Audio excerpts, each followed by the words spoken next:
let's keep it real, has been the only source of good news for years now. The squad is about to be double the size, probably. And a lot of expectations for those individuals, hope that they deliver. But it also means that we need to start thinking to the next set of primaries.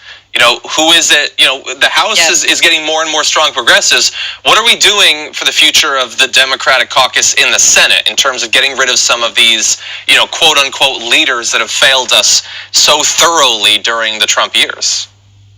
If we actually take a look at what has to be done just to go back to 2015, which is insufficient. We can't go back. We need to go forward. But in order to just undo the damage that Donald Trump has done in the last 4 years, we're going to need a radical set of Democrats in the Senate as well as in the House of Representatives. They have to be willing to expand the court. They have to be willing to look at repealing the filibuster, working on repealing or doing away and abolishing the electoral college. And if we don't have people who are willing to go up there and fight for the changes that we know need to be done, then we need to be prepared to start primarying them immediately. So if it's November 4th, we start asking these representatives and these senators where they stand on these critical issues. And if they can't answer the question, or they refuse to answer the question, or they answer in a way that we don't like, we need to be organizing right now to primary them. Yeah, and I feel like it's a nice courtesy to ask some of them the question, but I feel like we can start prepping for the primaries on a few of them. A few of them aren't going to be the next cycle. I think voters did, and I think grassroots organizers did, and people who are just like, yes, I need the ACA to live and to survive. Republicans were all on the repeal ACA train, and they got stymied because they went back to their districts and they were getting hammered for it. I hope we see that in the polls today, and I hope we continue to see that as Democrats and continue to put issues out in front, and specifically healthcare and the economy, and watch how Republicans just melt on those two issues time and time again when when it actually comes down to what people want. Well, Francesca, Ben, thank you so much for joining me for this hour. What are your plans for the rest of this big day? Well, I'm here for another hour or so, and then tonight I'll be doing some coverage on my channel over on YouTube. So awesome. I'm in it for the long run here. Awesome, sounds good. Yeah, Ben and I are just staying. You're sticking around. We're just going to be here. You guys are just going to camera on, and then boop, I reanimate. I'm like, hello? Could I have a snack now? That's our life. Yeah, we'll be back with JR in a little bit, and then I'll be on the Bitchuation Room podcast at 8:00 Pacific tonight, talking all about it. Sounds good. Okay. If Biden wins Florida, we'll give you a snack. But anyway, so stick around. Francesca and Ben, and I believe JR are going to be here after this.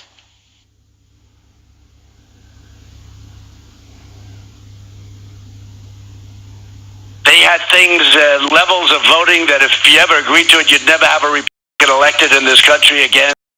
Our own country. We've lost our democracy, and all we have left is rage. We're the Democrats. I would be on every cable news channel screaming and yelling and talking about what the Republicans are doing right now. How do you expect us to get excited to the polls for these loser Democrats? How come we have nothing but cowards? We'll never fight. Primaries are everything. Building a great wall on the southern border. You have politicians who fearmonger about disenfranchised groups. The first attacker came through the visa lottery. Now they are against legal immigrants. Ending chain migration. They don't want people from those countries coming here because they're being racist. This guy's an absolute monumental disgrace to all of us as Americans. Stop treating us like animals and bugs and start treating us with some respect. That is what I was warning about for literally years. Promised they would do if they got into power, and what do you know? They did it. I've now shown dozens of videos on the Young Turks of cops handcuffing people who are bleeding to death. His life means nothing.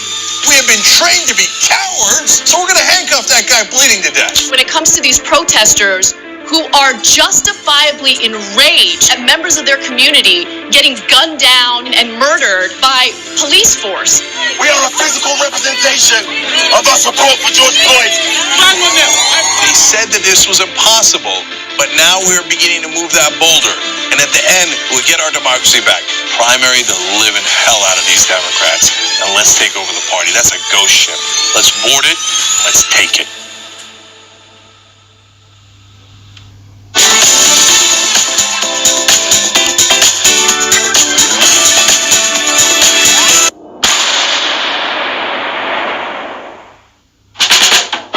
at TYT, I believe, for the last 6 years. 5 years. 3 years now. 7 years. 4 years now. 2.5 years. I just started because she got me into it. My boyfriend actually watches it every morning and every night, so I kind of just started watching it with him, and I love it. I mean, it's the only way that I find my news. Looking through YouTube, looking for political shows that look cool. I came across a very angry rant from Cenk, and that's when I.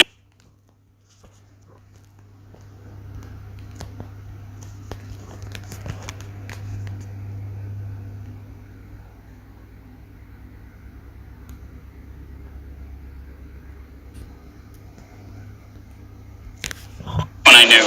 So I was immediately in love with the show.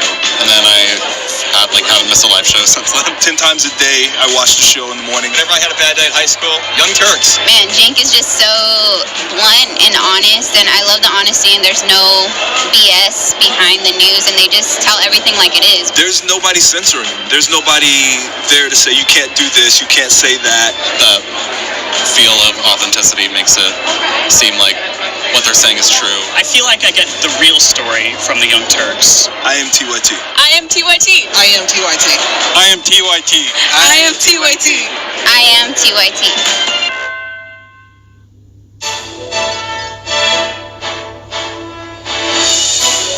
Breaking news with Brett Ehrlich. This is Brett Ehrlich with breaking news with Brett Ehrlich.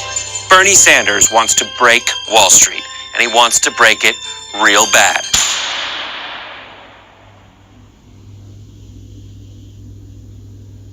This election is the most amazing of my lifetime. That's why I can't wait to talk to you guys about it. Not just on air, but because of Aspiration, I'm going to have a private conversation with 4 of you if you have an Aspiration account after the election. We're going to talk about what happened, but also what a progressive is going to go do afterwards. And that's really important.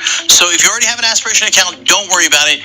You're saving money. You're saving the planet. Perfect. But it's definitely not too late. You can sign up right now. Aspiration.com/TYT. Sign up before the election, and we'll have the conversation afterwards.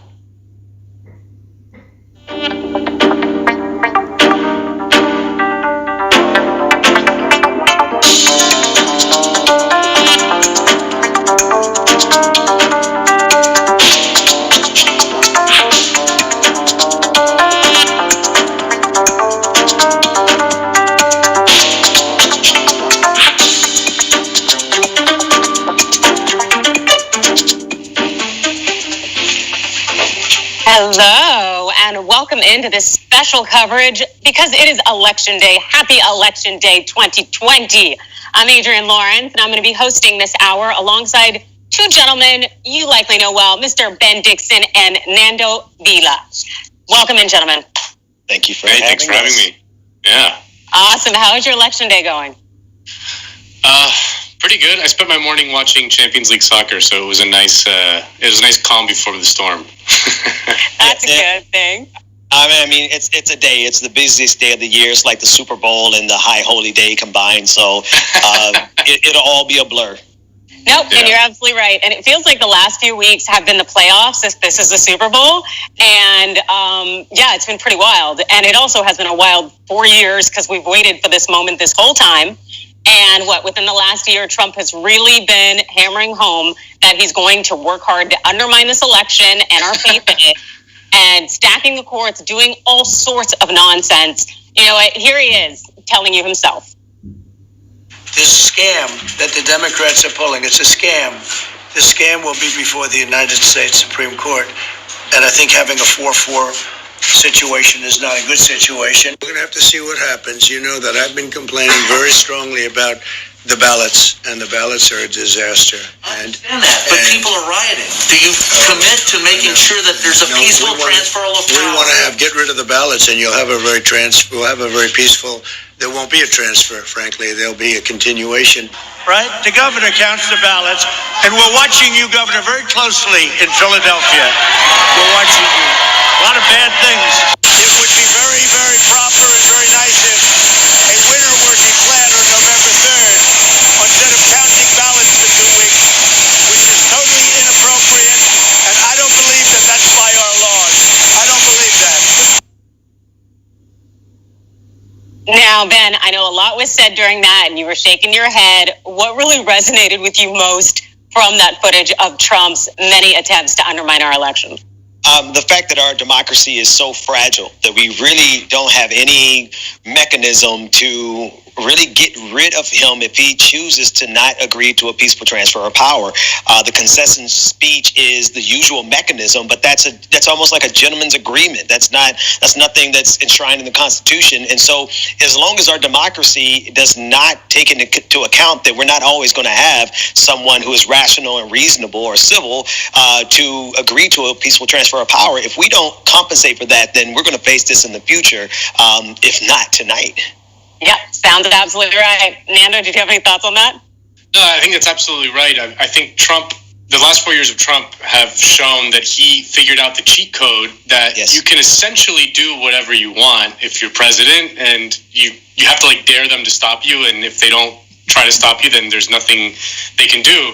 And so much of our system is built around these kind of established norms, like you said, a gentleman's agreement, that comes from this Constitution being so old that it designed to be implemented by people who kind of all knew each other and had social ties to each other, not this big, sprawling, multi-racial, giant 300 million plus person democracy with everyone participating. And so, I think that it's just been remarkable how front and center that's been, just how weak our system is, just how dependent it is on good behavior just because, not because someone forces you to.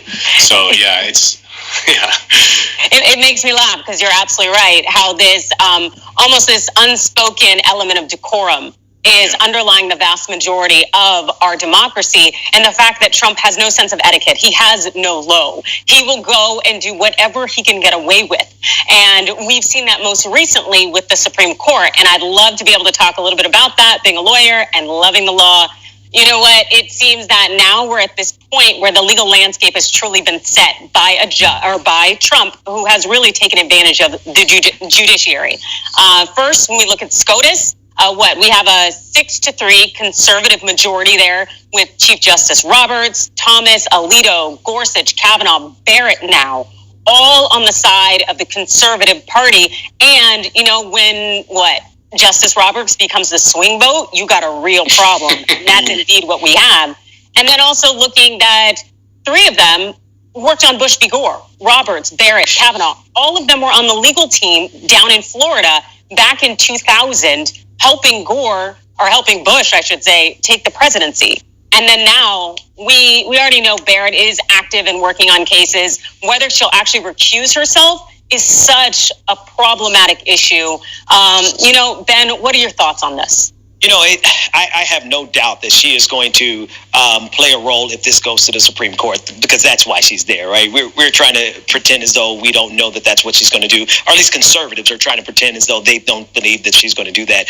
But there's another thing that this exposes, right? It exposes that a lot that happens in the Senate and their relationship with confirming judges is also about just agreements. It's about norms. It's about the expectation that you're not going to have a party in power that's willing to break and bend every single rule in order to obtain power. And so that's another way that we have to look at reforming this country, because we can't continue doing it based on the way that the founding fathers established it, because Republicans broke it. Yep.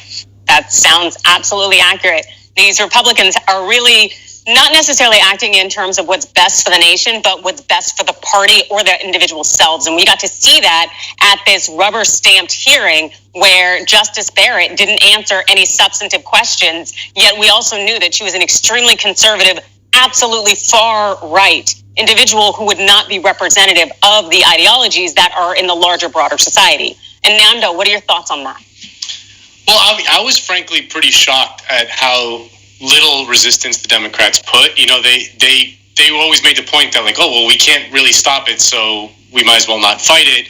And that's just, I think, the wrong mentality. There is something to fighting a losing battle, even if you know you're going to lose, kind of like a noble defeat, kind of rallying up your base, rallying people up, making an issue out of it, making political hay out of it. All of those things have value. And it was actually very terrifying to me because, as you said, we have this 6-3 majority probably for the next several decades, and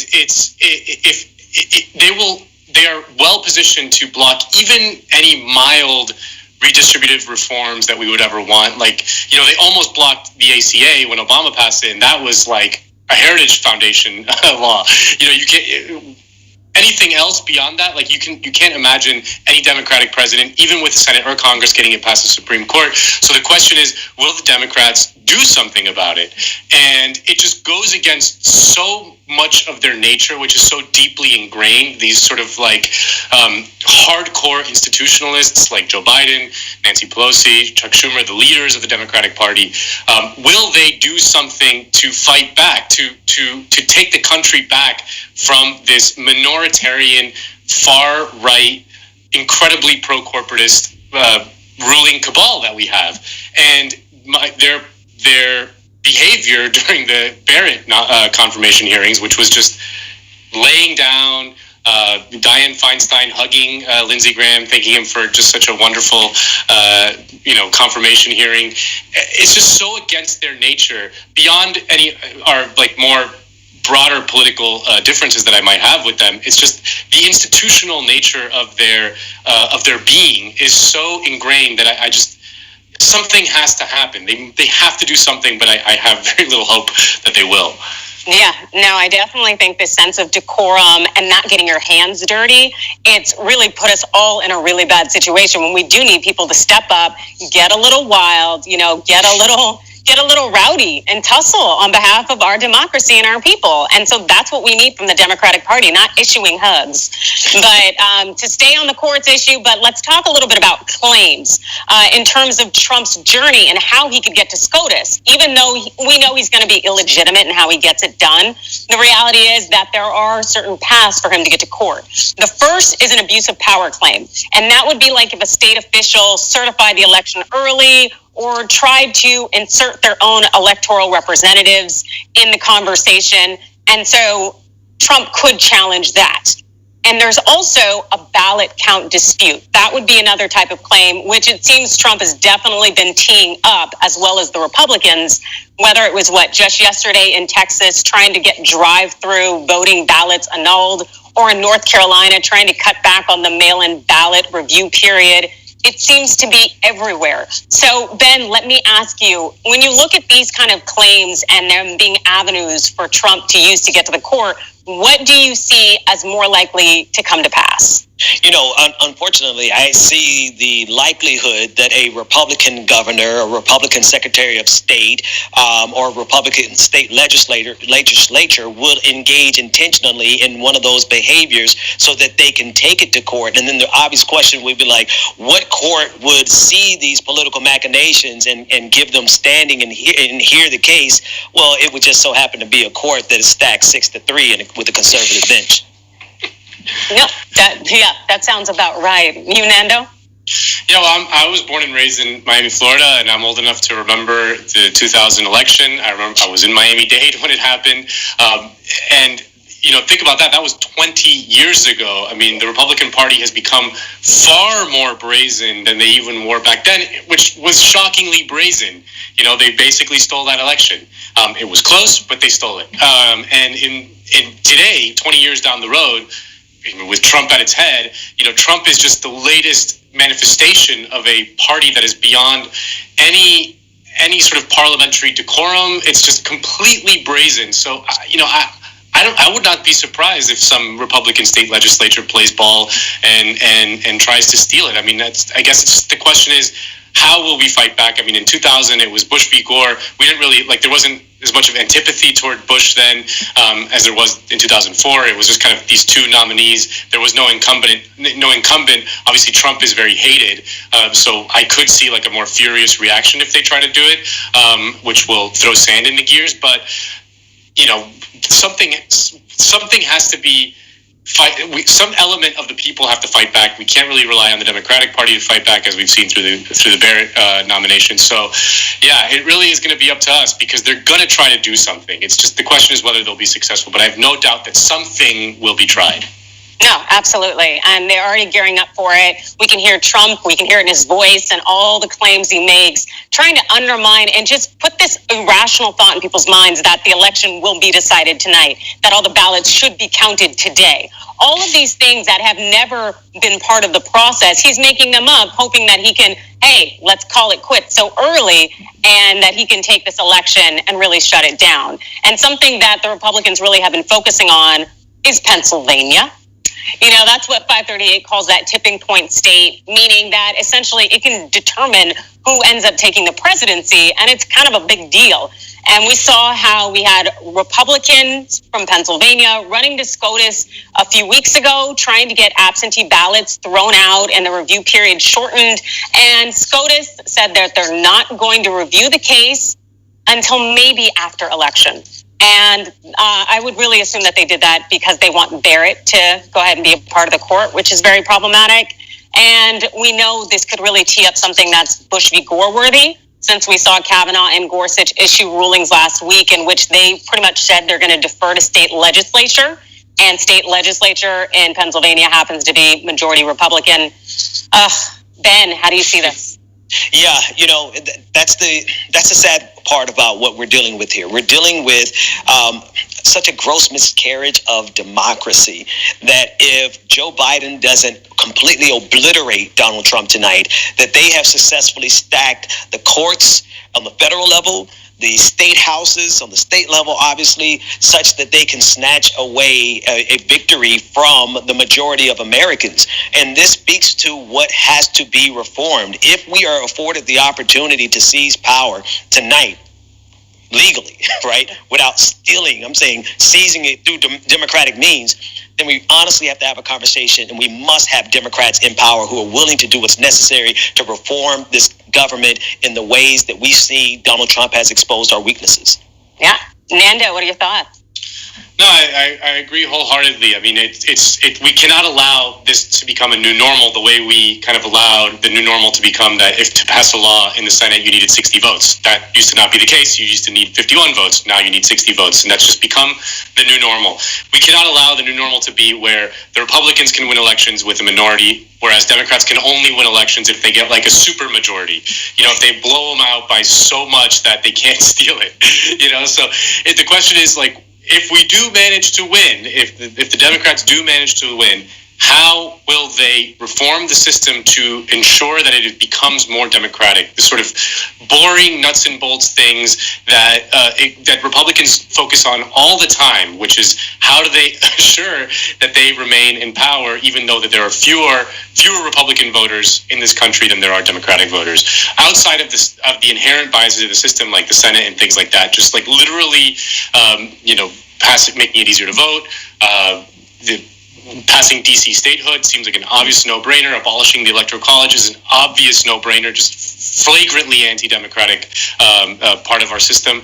You know, like, will the Democrats allow this to become the new normal, even if they win? Will they do the whole, we're going to look forward and not backwards, we're not going to take stock of anything that happened, we're just going to let the national nightmare fall behind us and wake up to a new America? No, like, that's just, that, you know, Pandora's box has been opened. We cannot allow that to happen ever again. Yeah, and I definitely agree with you on that. Something needs to be done so we don't all have this happen a decade from now. And on that note, we are going to take our first break of our election day.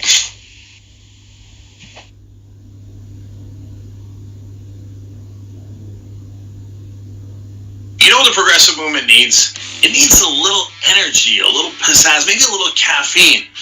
Oh, coffee. But what if it was Too Strong Coffee? Yes, new TooStrongCoffee.com/TYT. Look, this helps progressive causes. It's also organic and fair trade, so you've got peace of mind that it was done right, and it happens to taste great. So check it out right now at TooStrongCoffee.com/TYT. When somebody's the president of the United States, the authority is total, and that's the way it's got to be. 2020 is everything. Everything will be decided in 2020, and then we'll either have pessimism a long time, or we'll have optimism. There is some good news when it comes to elections throughout the country, especially for progressives.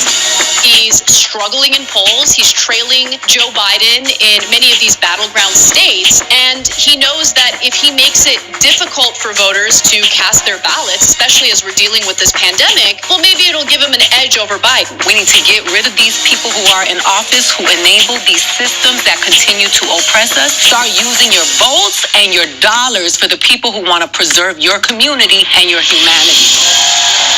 Defiance is what you need in order to fight for what you know is right. The fight never ends.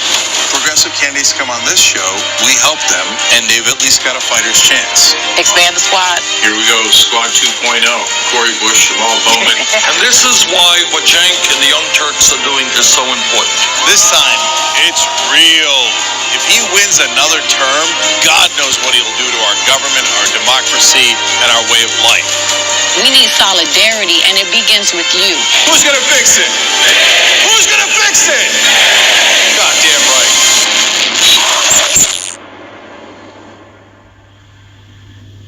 Early voting is well underway all across the country, and we hope you've either already voted or have a plan in place to vote so that you know your vote will count.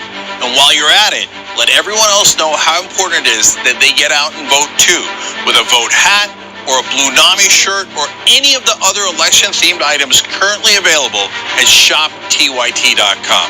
Vote and let's make change happen now.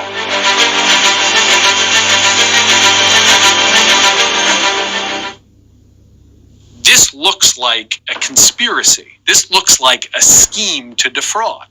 The Bush administration put folks into the regulatory agencies who believed in destroying regulations. Memories of the Great Depression faded. I stood on the floor of the Senate day after day attacking what they were trying to do. They just generated all this junk, took home huge bonuses, and then when it collapsed, they said, oh, not us.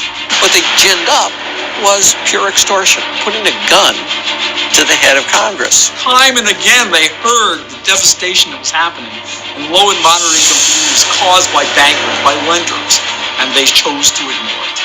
I understood that the SEC was not merely a weakened version of what it was supposed to be. It was an agent of Wall Street. When no one's enforcing the law, the criminals take over.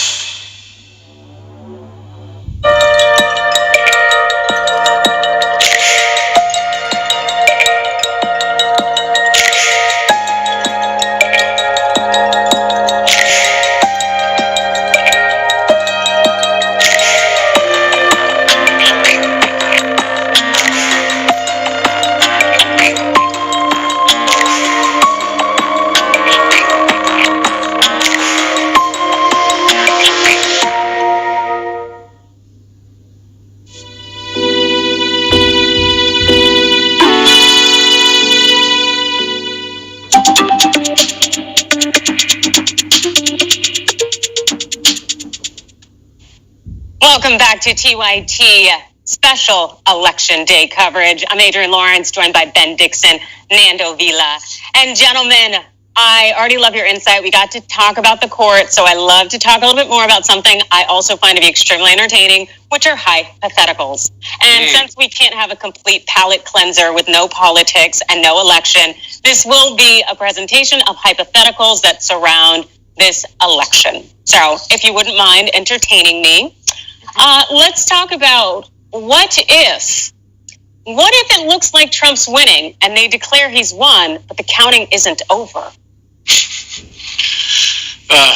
You asking? Well, yeah, I think a lot of it will depend on how the networks react and how, especially cable news reacts. I mean, cable news, I used to work in cable news. It's just not built for this kind of thing at all. I mean, there's so much pressure to be first, to be quick, to be, to pass judgment on something. And, that whether they'll be able to hold the line and be like, okay, let's take a breath. Obviously Fox News is going to declare him the winner, but will CNN, will MSNBC, these people kind of jump the gun and be pressured into declaring him a winner and then having to undeclare him. I mean, again, it's all these norms that we keep talking about. The fact that we rely on the networks to call it rather than some thing in the government, like some electoral commission or something, to say like, okay, this is now the president has won. So I think a lot of it will depend on that. I think that if that happens, if Trump does declare victory, it will create a huge amount of chaos, and it's just going to be impossible to predict how that plays out. Yeah, I agree with everything you said, with one exception. I think that, with the exception of Fox News, if CNN, MSNBC, and NBC, and ABC, and CBS have not learned their lesson and understand how important it is for them to not go along with pressure coming from this White House, then our democracy never stood a chance in the first place, because the media has entirely too important of a role to play in the sustaining of this democracy for them to not have learned the lesson of the last 4 years. Now, I fully expect that somebody at Fox News is going to make a declaration that Donald Trump won if Donald Trump makes that declaration first. I don't even know that we can count on the entirety of Fox News to go along with it, but I'm quite sure if Sean Hannity is on anyone's panel, he's going to declare a victory for Donald Trump the moment Donald Trump declares a victory for himself. Yep. No, and I wouldn't be surprised if Baby Tucker also does something asinine as well. But something that, I don't know, I feel a little bit about in terms of media is they have just as much incentive to, call this early, to keep this charade going. And I don't mean members of the media for mainstream. I mean kind of the powers that be that control them, their boards, their directors, the people who make the big money and are at the top and in the ownership pool. We know they're in the 1%. They do not have any issue in terms of the things Trump is doing. So if any directives came from the top, I would not be surprised. But to move on to another what if, you know what? What if it looks like Biden is winning and it's really tempting to call it? What are you going to do? Well, I mean, again, if Biden's winning it on election day, it means he's probably winning in like a historic landslide, right? I mean, that's all we know is that there's been, I think 100 million votes cast already early, which is a record, and we know that the vast majority of people voting early are voting Democrats. So if Biden's winning in the in-person voting, the ones that you're counting on election day, it seems very clear that then he's probably winning like a historic landslide, that he's winning by like 11 or 12 points. Not to sound like super in the tank, but like if the media networks are calling it for Biden on election day, like that means he won by like 12 million votes or something crazy like that. Whereas if it's close in a certain key swing states, I mean, I don't think that they'll jump the gun for Biden. Yeah, I agree. I don't think they'll jump the gun for Biden, but hear me out on this. I'm going to shamelessly say that we need to end it tonight if Joe Biden is in the lead, the same way Donald Trump and conservatives are going to shamelessly say end it for Donald Trump if it's even remotely close. Because why should we, in an effort to seem not to seem hypocritical, give them an opportunity to go through their political machinations that could then turn around and steal a legitimate victory from Joe Biden because we didn't want to play hardball? I'm going to play hardball, and without any shame, I'm going to say Joe Biden won. If it's remotely close and he has an edge, let's call it. Yeah, no, you absolutely right, Ben. That's hypocritical and it is shameless, but I can get behind it. So I think that's fine. Hey, whatever those other people need to hear so that they will shut down the nonsense brings me great joy. Yes. So, you know what? Let me ask you, I know we don't have a slide for this, but the what if popped in my head given revelations that came out today. So we heard from the Pentagon's head of the military stuff. They said today that if something goes down and there needs to be a peaceful transfer of power, they don't want to get involved. Don't get the military involved. Don't come for us. We won't come for you. And so let me ask you all, how do you think this is going to play out if Trump will not surrender and leave the White House? If that happens, I think that we're in for a real crisis. I mean, in terms of I think there's going to be certain federal agencies that are going to stand with him. I mean, I find it very plausible that ICE and, Customs and Border Patrol, maybe even the FBI, certain local police departments and things like that support him and are willing to use force to support him, and maybe other ones like I'm guessing the military. I suspect the military is not very high on Donald Trump. I barely want to think about it because it just seems crazy to me that we even come to the point where we can discuss this seriously. But I think that we will see certain federal agencies support him and certain ones abandoning him, and then it'll be just a question of who blinks first. Yeah. I have to approach this in two different ways. Like, if we're just thinking rhetorically and the hypothetical, then I think the statement is, the truth is that it's a shame that at the end of the day, America really doesn't have anybody in charge of it. Right? That there's no real Leviathan here other than our agreements that we have between gentlemen, so to speak, based on this, this 1776 document, right? That's the terrifying notion that if somebody just ignores those norms, they can destroy our democracy. That said, I fully expect that the Democratic Party and the people who win, right? I expect them to go ahead moving forward with their transition team, moving forward with their army of lawyers, just like Donald Trump is going to have his army of lawyers. And if there's going to be a crisis, let it be a crisis of two governments. And then let's see who blinks first. Like a Vichy Democratic administration. God help us all. Set up a capital somewhere else. Hey, don't come for us, and we won't send for you. Yeah. You know what? If California cedes the union, I'm good. But I've been saying that for years. It was nice knowing you. We can do this. We can do this better. I'm good. But no, it's going to be very, very scary as far as I'm concerned if we do have a situation where people's allegiances get split. Because the reality is that U.S. attorney, although we know Bill Barr is a very special creature, they took an oath to uphold the laws of the United States. But so many of them seem to be positioned to go rogue. So if they do put us all in a situation where we've never encountered this kind of behavior, and we'll either have to call on local authorities or state, or even, as I covered for TYT Overruled today, militia, it's going to be very scary and new terrain. But moving on to another hypothetical, let's go back to the thought of who wins and how they win. So what if Biden wins and the Dems take over both houses? Do you think they're going to make the GOP regret their moves? Well, if it were up to me, they would institute all those kind of technocratic reforms around basic, democracy that I was talking about. But I also that they should prosecute, investigate all the myriad crimes of the Trump administration. I mean, there was one of Barack Obama's most critical mistakes early on in his administration was not going after the war criminals in the Bush administration. This is something that has been going on, presidential administration after presidential administration, going back to Ford pardoning Nixon. We had H.W. Bush pardoning all the Iran-Contra criminals. It just creates a situation in which you create the culture of impunity that exists now within the American ruling class. So if I was the dictator of the Democratic Party, I would say investigate all the criminals, just make political hay out of it, throw people in jail, and institute all of these sort of basic reforms, whether it's abolishing the filibuster, the Electoral College, giving D.C. statehood, and probably even just ignoring the Supreme Court to ensure that the Democrats are able to actually govern. Will they do that?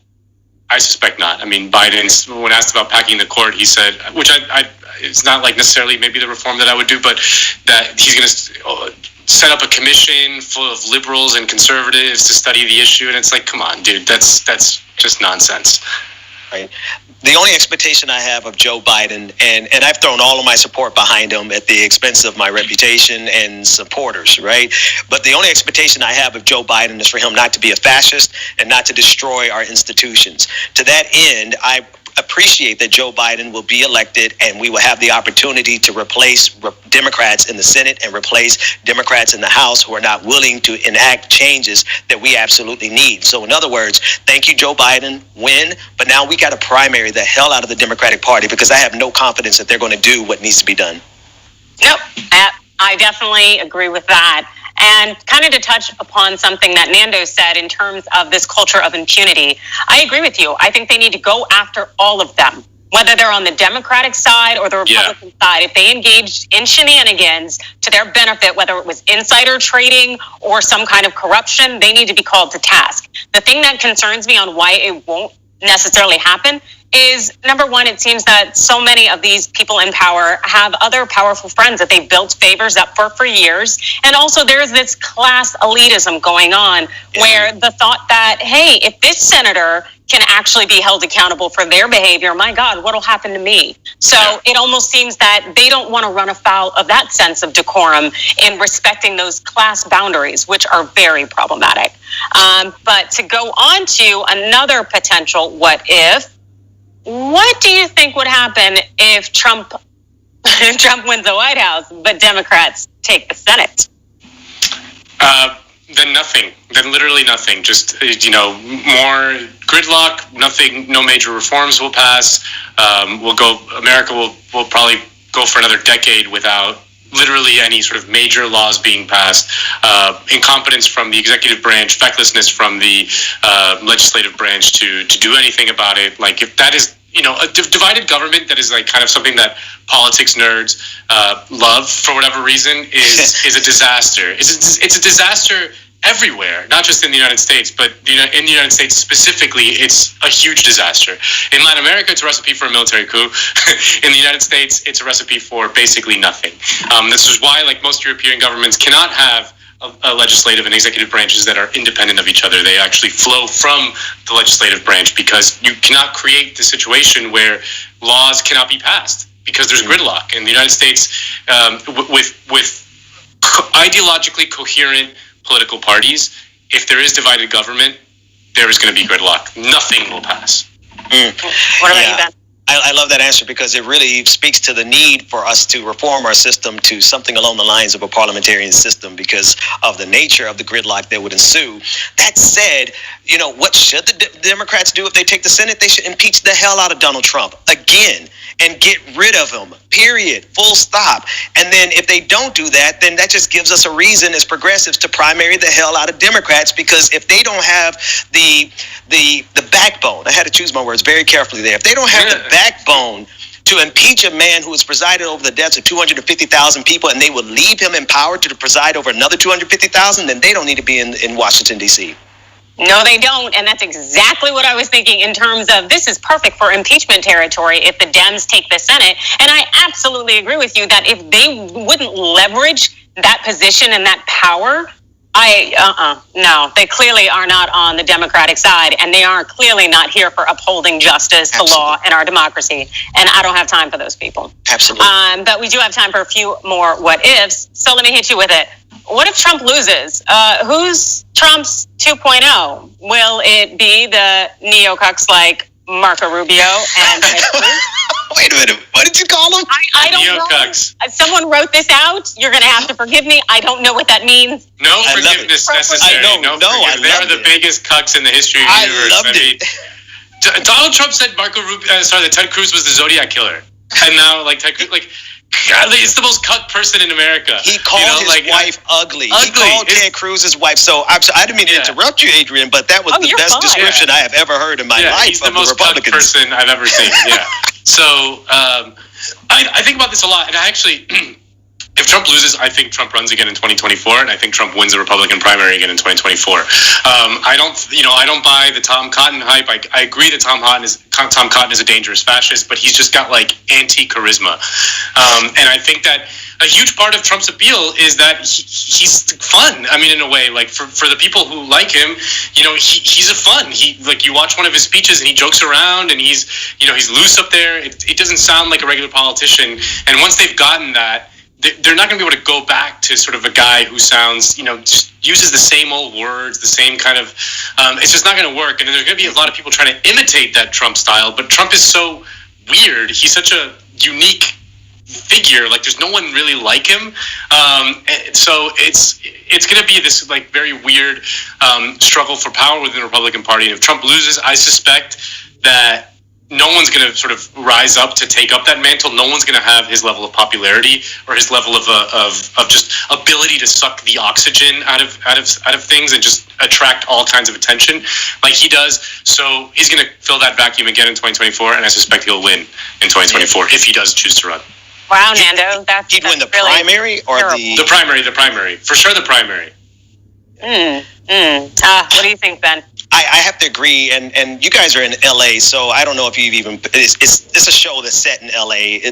Lucifer, one of my favorite shows to binge right now. And I'm thinking Donald Trump leaving the Republican Party, losing, and trying to replace him with Tom Cotton would be like dating Lucifer and then turn around and trying to date Detective Dan, which is like such a downgrade in terms of the excitement and the exhilaration. If you're talking about this from a very sociopathic perspective, like look at the people who are going to these rallies. They're willing to go out there and get COVID-19 just so that they can have this exhilarating moment with Donald Trump. And do you think anybody is going to do that for Detective Dan? I mean, for Tom Cotton? No, absolutely not. And so there's going to be a vacuum for power that Donald Trump is going to stay on the sideline for the next 4 years, tweeting out to fill in, to make people feel good about losing in 2020. That he will always be their president from Twitter.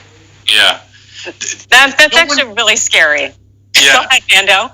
No one can own the libs like Trump, if that makes sense. Like the conservative movement, since it's like furious reaction to the New Deal in the late 1970s, has been driven by people like Phyllis Schlafly, like Ronald Reagan, like George W. Bush, and like Donald Trump, who like are very, very skilled at making the liberals go crazy. I mean, that's a very famous Phyllis Schlafly line. She always used to start her speeches by saying, I just want to thank my husband for letting me speak tonight. I love starting my speeches like that. It drives the libs crazy. That's literally like, that is the conservative movement from the late 1970s through to today, with Donald Trump being like the sort of prime exemplar of it. And there just is no one else that can do it as effectively as he can. So I think the Republican Party would enter into a period of uncertainty and crisis. Other people will try to take up the mantle of Trump. I mean, when you saw that pathetic speech that Marco Rubio gave at his rally, he's trying to cosplay as Trump. I mean, he looked extra little to me.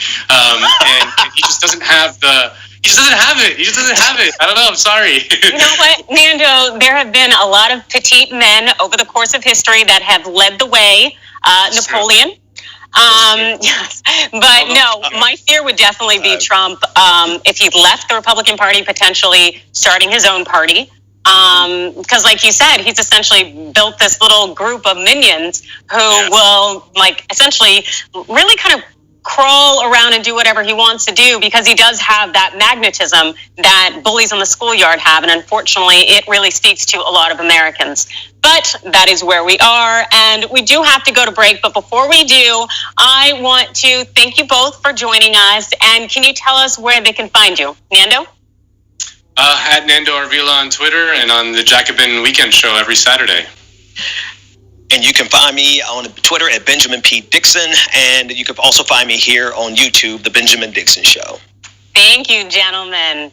And as you viewers all know, TYT is the home of progressives. We've supported numerous progressive candidates over the years, and we'll be following their races tonight during our election coverage. And because we are all in this together, we want you to get to know some of these candidates. So here is a short compilation that features a few of the most progressive candidates. And we are talking about how they're running today, and also their appearances here on TYT. And so many of these candidates will be joining us live this evening during our continued Election Day coverage. So please enjoy it and make sure to stay tuned throughout the day.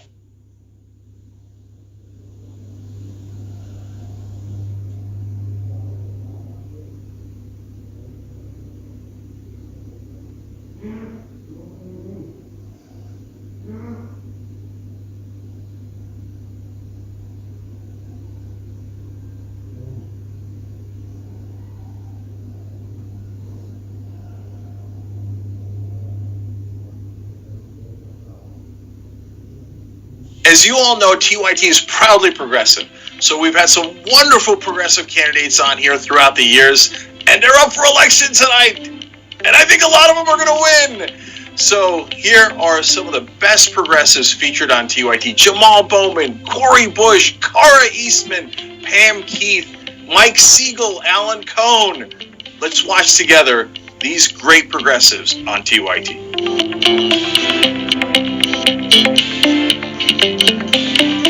Housing is central to our platform, so we're looking to invest $1 trillion over the next 10 years to build 12 million new social housing units in alignment with the demands of climate change. Looking to build 12 million new housing units where people will have part ownership of their apartments, part ownership of the land, and part ownership of commercial real estate, replacing the public housing that's been neglected for decades, not just in Yonkers, but all throughout this district. Right now, the progressive movement is doing very well. We're very strong, but we need to grow by the millions in order to move this country in the direction where it needs to go. Obviously, this election cycle, we have to beat Trump, flip the Senate, and get the right Democrats in office. But going forward, we have to look to a future that we've never seen before. Connect with the people who have been historically marginalized and ignored. These are the people that have the energy and the power and the passion to really create a movement and build a coalition across the district.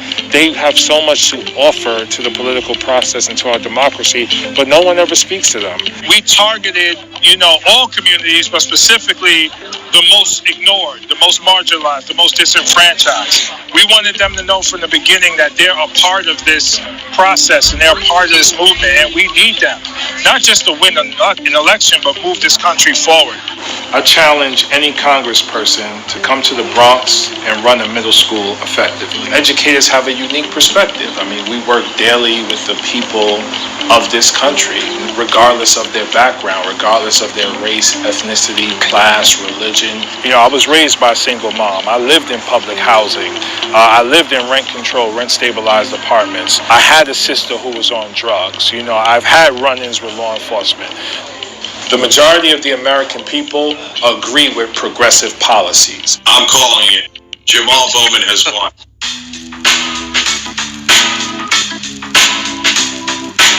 You gave me a platform, and so I gotta make sure that is made clear.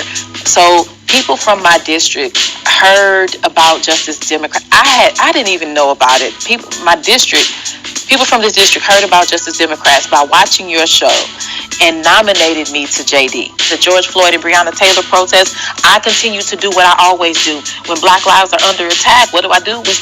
We stand up and we fight back. And so people saw this person consistently fighting in the community, trying to save lives, and they want their champion in Congress. I want to make it clear that it's not that corporate PAC money was not offered. We were offered $250,000 in corporate PAC money. We just didn't take it. It's about regular, everyday people that decided to challenge the status quo, not caring about a name, fame, or a title, but just caring about the people.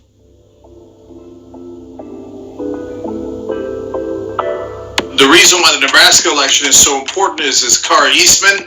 She is one of the strongest progressives left in the whole primary season. She's a Justice Democrat. I'm running on an end to corruption in politics, which now sometimes, given the current administration, seems laughable. But, I do not take corporate PAC money. I believe we need to end gerrymandering as a practice. Our own district has been victimized by it, as it is a fundamental threat to our democracy. I'm also running and have people having a livable wage again in the midst of a pandemic, more important than ever, where I've talked to people who are saying they actually are earning a little bit more on unemployment than through their job, which is crazy that they were paid that little.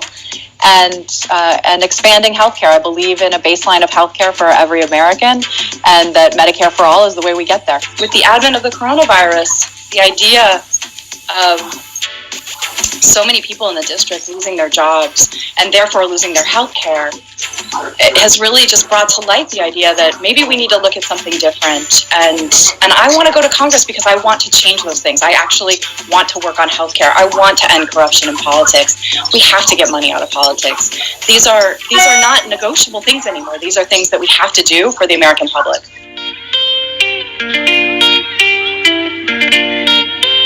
Pam has an excellent chance of winning this, and turning a red seat blue with a progressive would make a giant difference. Because not only did I serve and I deployed, but so did my father. And the blood of those African Americans who died protecting a constitution they didn't get to enjoy has paid in full. So, that's the conversation I can't wait to have.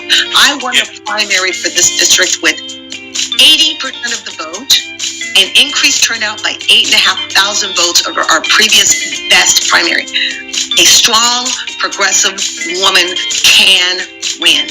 I'm intrepid and I'm not risk averse. I assert where I need to be, and I think women of color are leading the charge in a lot of ways. Progressives are leading the charge in so many ways. We think big, we're bold, we're not patient, we're not going to sit on the back of the bus. We are at war to fight for the values that we believe in, for the equality and the justice that our ancestors fought for. We are fighting to breathe life into the Constitution so that it means something for everyone and not just the wealthy and the powerful. We are at war, and I'm here to share some news with you. The fight for our future must be fought by our future, and that is you.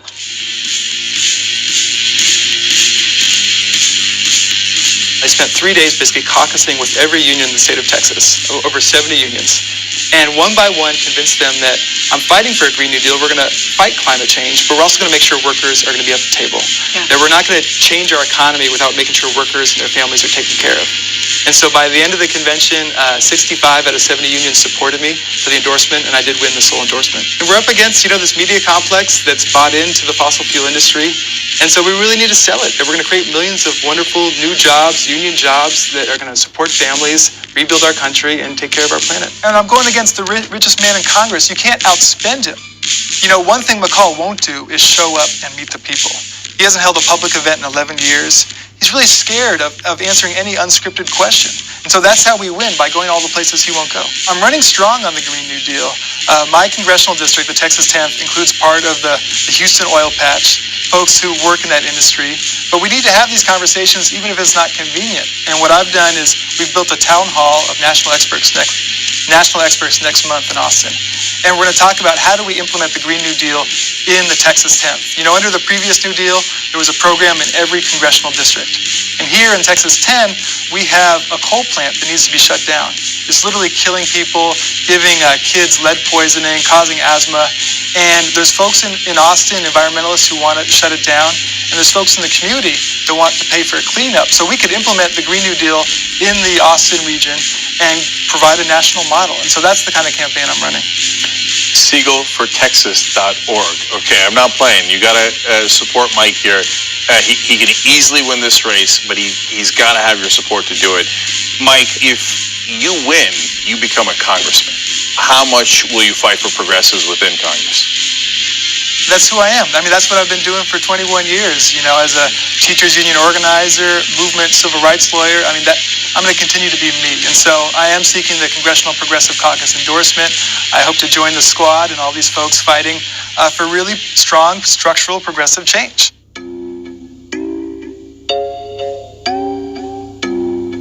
Alan Cohn is a former journalist. He only won the Peabody Award and the Emmy Award. He's worked in different places like Miami, Connecticut, and Tampa. And he decided, I think I've done about as much as I can as a journalist, so why don't I go to Congress? Why leave something you're really great at and try to run for office?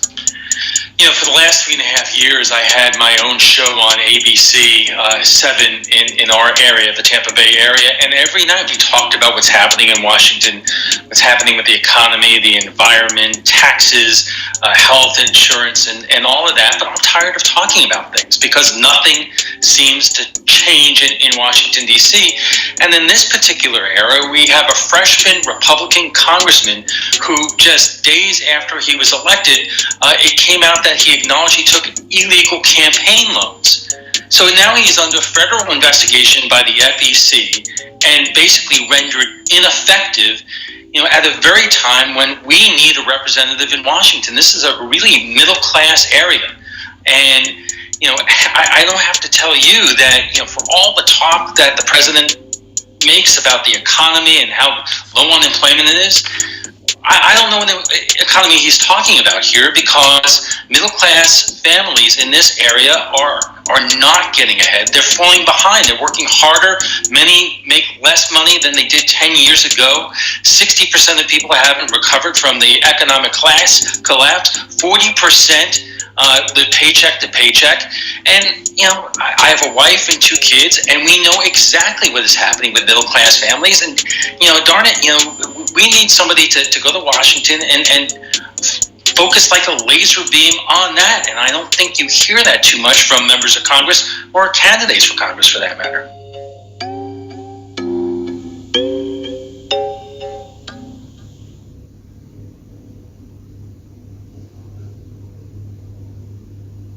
TYT just crossed 14 billion views. Yes, that's the world population, almost times 2.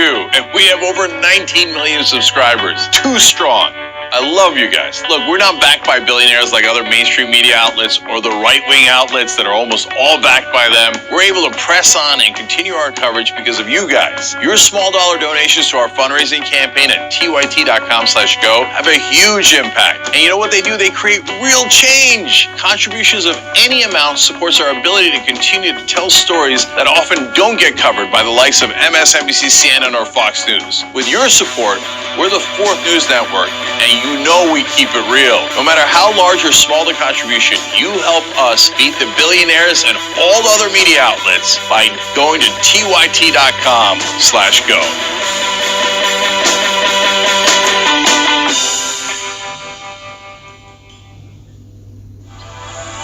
They're afraid of me when I jog. They're afraid of me when I drive. They're afraid of me. They're afraid of me. They're afraid of us when we kneel. But they're even more afraid. But they're even more afraid. But they're even more afraid when we own our own businesses. When we build. When we support each other. When we vote. When we vote. When we vote. If black men vote at the rate we did in 2012, we could change the election. Defend the black vote. For more information, go to defendtheblackvote.org. Do democracy. Vote. You got it. Use it. Vote. Demand democracy, advocate for criminal, social, and environmental justice for all. Engage in democracy. Run for office. You can be mayor, governor, president. Just run. Democracy is powered by people like you and me. Vote, advocate, engage. Visit naacp.org or text DEMAND to 40649 for more information. All right, lots of comments. You guys are the best. I'm going to read a few comments from our members. Mr. Methuselah says on YouTube, Super Chat, thanks for all the important work you do for TYT for the movement. Do you know who had the first Super Chat when I got back from vacation? You won't be surprised to find out. Rob Shively. What do you know? Rob says, rejoice for Dragon Dad has returned. This question sent to us by Izzy Sanchez Jr. Is it me or is Meghan McCain talking as fast as Ben Shapiro? Is that the way the right tries to look smart and intellectual? Well, yes. Michael Nathan writes it on Twitter. Did Anna choose Cenk's outfit today? I'm sure it wasn't Cenk himself. Man Bun Jenkins Skinny Jeans says, so now Anna has pointed out, okay, that's just handled. T. Joyce, 1971, saying Donald Trump is good at pulling out of things, NAFTA, the Iran deal, NATO. It's just too bad Fred Trump didn't...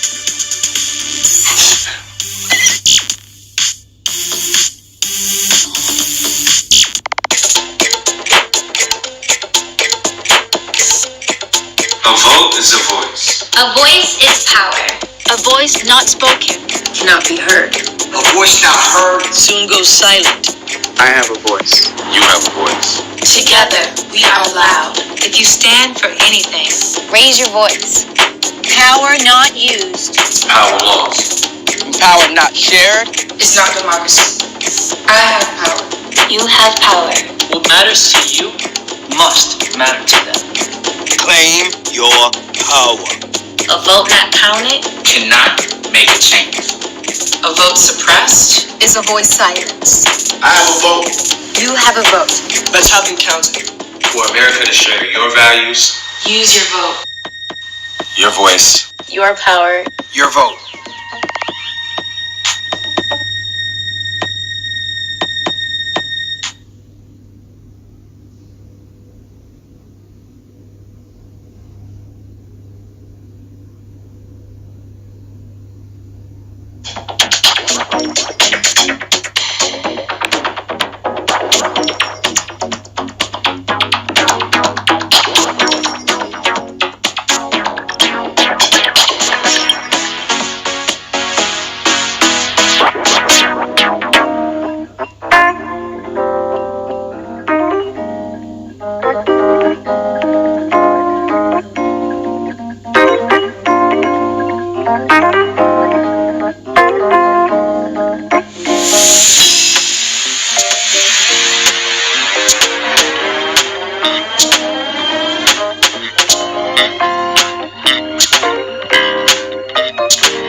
Welcome back, everyone. Back to TYT's all day, in fact, potentially all week election day coverage for 2020. And in fact, in honor of 2020, I think we're going to be going for 2,020 hours of coverage until this election's called. It's a short prediction. I mean, it's a short prediction coming for what I think may be a very long election night and a very long election week. So, in order to help me out with some of this, first of all, I'm J.R. Jackson, as you guys may know. Ben Dixon is back with us, joining us. He has not left his perch here. Where are you? What state are you in there, Ben? You're the only one that's not here. Georgia. Atlanta, Georgia. Oh, this is one of the states we're looking at very closely, so I'm glad you're here with us. We also got Francesca Fiorentini, of course, back on. This is like the 3 o'clock hour when you guys were with John, am I right? Except you replaced then me. I don't know. Like I said, I get a little cattle prod whenever I'm on, and I just wake up. I have like one of those little like bunny water drips, in the corner, and that's about it. Except we know there's not water in there, first of all. And I like your victory jacket tonight. It's like Usain Bolt with the gold shoes. Speaking of Usain Bolt and sports, we have the return of Rick Strom with TYT Sports. It's a little miniature homecoming here. Rick and I did sports for years together. We're gonna see exactly where that political action still lands. Yeah. So how you doing there, Rick? How's everybody doing? Whatever. Yeah. I mean, it's anytime the question gets asked, is if you have a definite feeling and know-how of what's going on today, I might not trust you because we're really not sure what's going down. But we did want to recap. We have been doing this TYT election pool. Many of us hosts did fill it out. And I think potentially, Francesca, embarrassingly filled it out. I wasn't supposed to bring it back up, but I was going to. We need to... Yes. Yeah.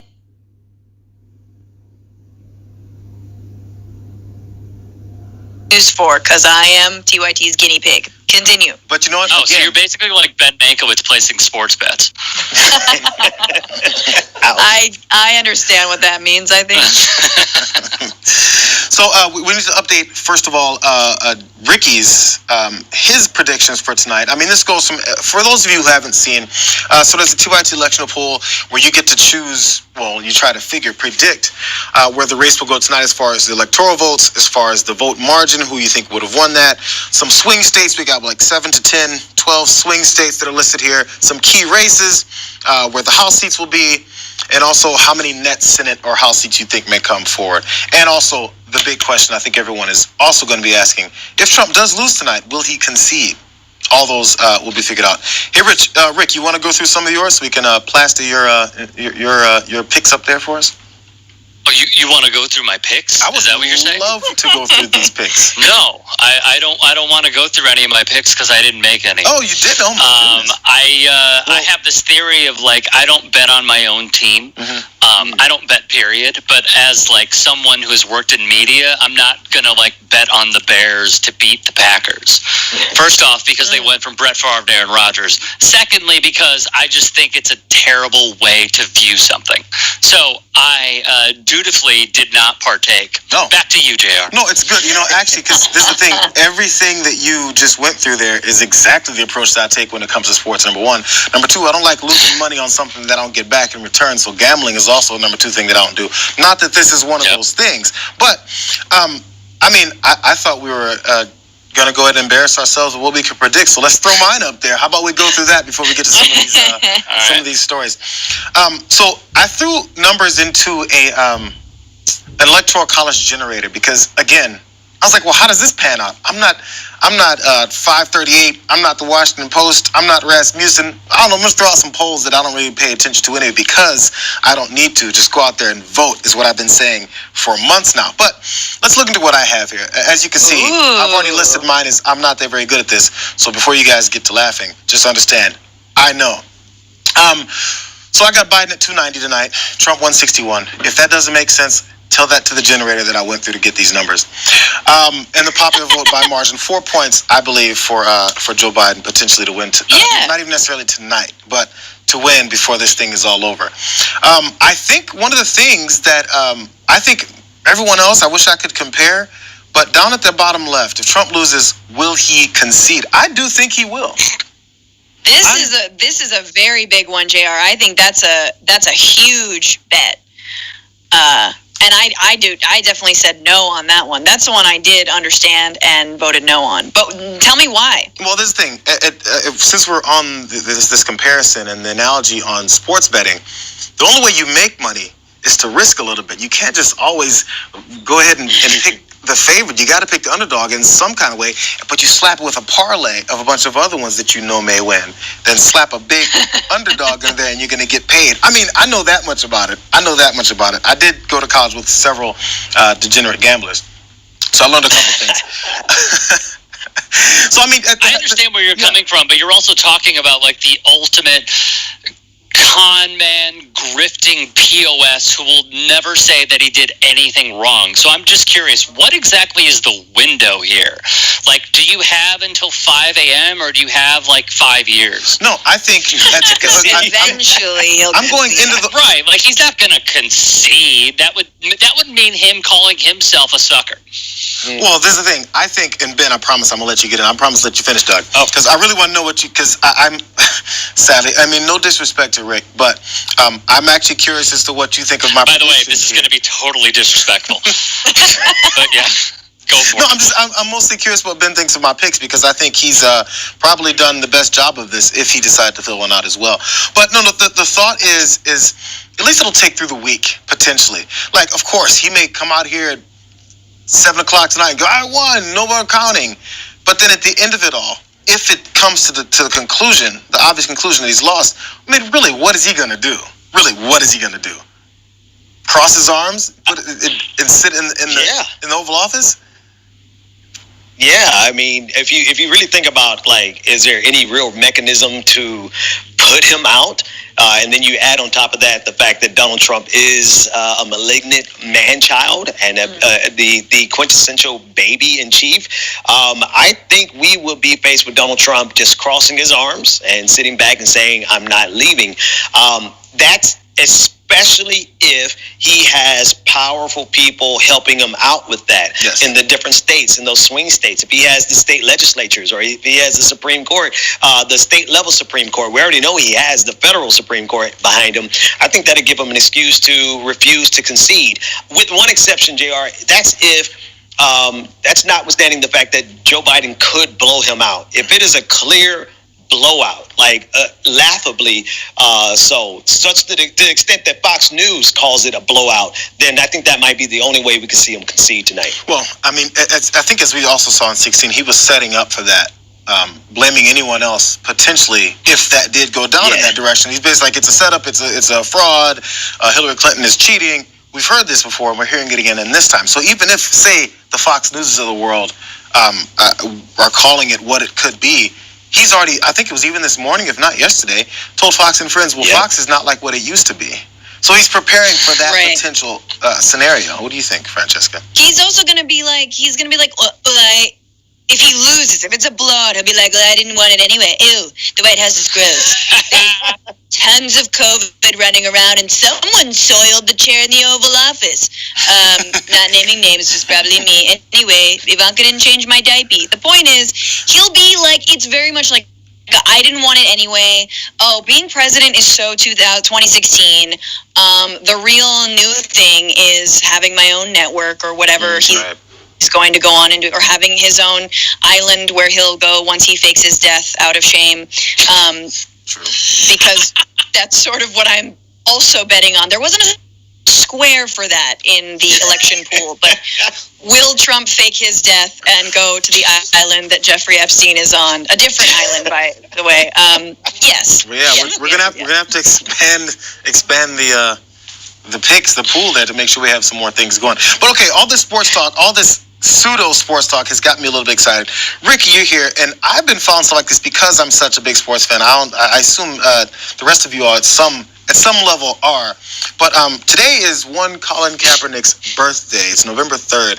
Not only election day, but it's Colin Kaepernick's birthday. The man that has been blacklisted from the NFL after all these years. And even though the NFL seemingly came around, what's been going on with this guy there, Rick? What's the word? Well, aside from it being his birthday, which is so telling of it being election day as well, which is just quite a conundrum of feelings. However, it's not necessarily what's gone on, but what I wanted to do is just open up the dialogue of he started kneeling in 2016, and this is what not only opened our eyes to what he was saying, but also this mixing of sports and politics that have always been. It didn't just necessarily come in 2016 when he started saying, hey, police are killing a lot of black people in this country. We should do something about it. Or, hey, racism is kind of bad. Maybe we should address this. It was before him. It was Mahmoud Abdul-Rauf when he was kicked out of the NBA. It was Jackie Robinson integrating. It was something called literally the Negro Leagues because they wouldn't allow black players who were far better than any majority of the white players that played in Major League Baseball to even stand a chance to play professionally. So it's this all-encompassing feeling of being like, oh, he's totally validated, but he should have been validated a really long time ago. It should not have taken until 2016 for a guy who Ron Jaworski said was the next great quarterback at the NFL and was arguably one pass interference away with Michael Crabtree in the back corner of the end zone from winning the Super Bowl. It shouldn't have taken this long. The Harbowl, as many people called it, that he took part in. Yeah. Any thoughts on Colin Kaepernick, you guys? Yeah, go ahead. I'm sorry, go ahead. No. Good. Oh, I'm sorry. I thought Ben wanted to say something. I did too. I'll fill this. I did too. Okay, so look. Here we go. So, what I wanted to do is present some sort of evidence of how, it's not just Cap, it's not just Trump. It is. They want the separation of sports and politics, where Brett Favre asks a racist, "Hey, Trump, how do you get racism out of society?" It's this smorgasbord of BS from all of these figures, but mainly because politics and sports have mixed, because you have politicians, and we could show these graphics with the NBA.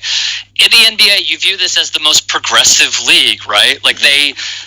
We think it's the progressive league. Then again, they just allowed LeBron James to take a knee because of what happened this past year, because of George Floyd, because of Jacob Blake, because of Ahmaud Arbery, because of many, many others that unfortunately died through our own falsehoods of what we believe America is and how it's equal for everybody. The problem with all of this is, in the NBA, you have owners like the DeVos family who own the Orlando Magic. You know what they did 2 weeks after George Floyd died? They gave to a PAC called America First Action. You guys probably know what it is on the panel. Maybe some watching don't. Basically, Juan Pablo Andrade, who's one of the advisors to America First Action, basically said, and I quote, "The thing the Nazis didn't get right is they didn't keep blanking going." So these are the sort of groups that they're donating to. Dan Gilbert hosted the RNC in 2016. To my recollection, the white supremacists came to power in 2016. James Dolan also gets tax breaks with the New York Knicks. He swings heavily Republican, the Holt family, which is surprising because they employ Greg Popovich. They also donate heavily with the San Antonio Spurs to Republican causes. Mickey Arison of the Miami Heat does the same. Joshua Harris interviewed in the Trump White House with his buddy Jared Kushner, who he got millions and millions of dollars from. So basically, to open it up, this mixing of sports and politics is a facade. Them wanting it to not be mixed is a facade. It doesn't exist. It can't exist until, I don't know, maybe they stop using our taxpayer money to pay for their stadiums. Well, the invisible walls. The invisible walls. I mean, I just want to say that that's a beautiful summary, and what a perfect ending or near ending to 2020 than for it to be Colin Kaepernick's birthday today on Election Day.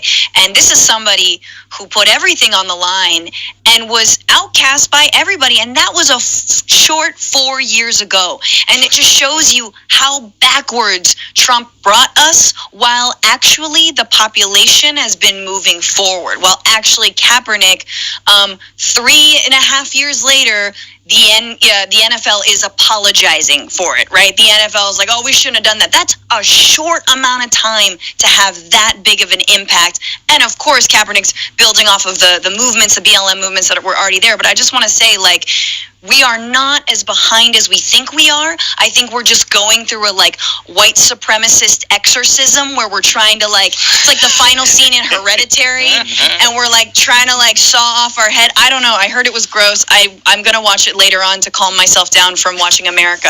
But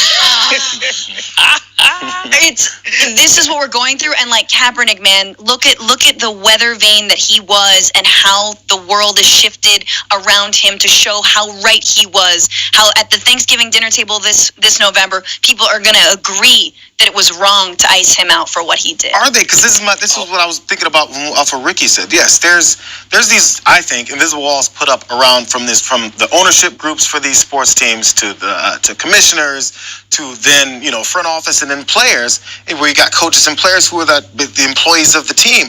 And yeah, things look a certain way, but I think the NBA has this shine on them, I think, to the casual watcher in comparison to other sports. Because look, NFL was the sport that Colin Kaepernick was blacklisted from. The NHL, we hear about how people are saying, I'm done watching the NBA, I'm going to go watch the NHL because there's plenty of white guys there, and they just assume that's just the way it's going to be. So the NBA almost got its pass based off of its comparison to other sports, I think specifically football. Because NBA has had its history of the way they treated black athletes, about dress codes and the reasons for those dress codes when they're coming in through the arena. Yeah. And oh man, those pants are too baggy. The Allen Iverson days, around the early 2000s, when all that was going down, people forget there was some disdain for David Stern, who just recently passed away. And then Adam Silver walks in with this opportunity to change the face and the look of the league, and then you have LeBron James that's there in this new face of the league who's very open to speaking for it. When previous, again, in the 80s, 90s, and 2000s, early 2000s, you had Michael Jordan was the name. And if anybody who didn't know at the time was going, if you want to watch that documentary, The Last Dance, they went into some of the things, some of the drama that Michael Jordan didn't participate in, but his name was automatically mentioned in those things just because of who he was. It's a different era of players. And again, I think it's partially due to the information age, social media, and the fact they can speak up much more in the way that they'd like to. But it doesn't mean everything is just great. And we've seen some of these graphs about how much these teams, amongst all these major sports, give to Republicans versus Democrats. Yeah, Ricky. Yeah, I was going to say, in terms of the Thanksgiving dinner, I think that we're going to see.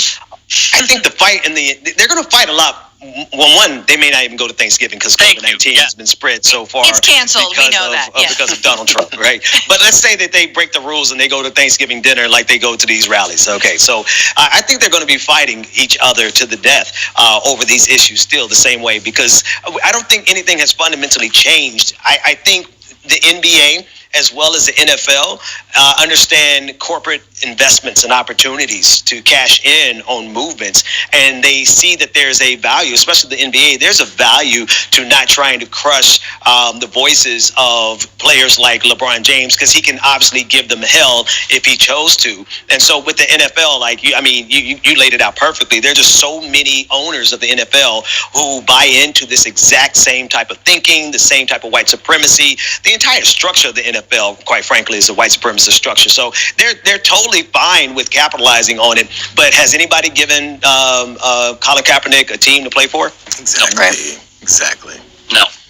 The Seattle Seahawks were going to give him a tryout, but it was basically in theory. Mm-hmm. It wasn't something that panned out, which was clearly wrong. Now, with the NFL, my main crux is, obviously, they completely screwed Colin Kaepernick through a coordinated attack that went from the president to NFL owners all the way to the freaking commissioner of the league sanctioning it, colluding against this guy because they were like, yeah, this dude that's having a silent protest, that's just bad for us, which is obviously wrong, but it's also totally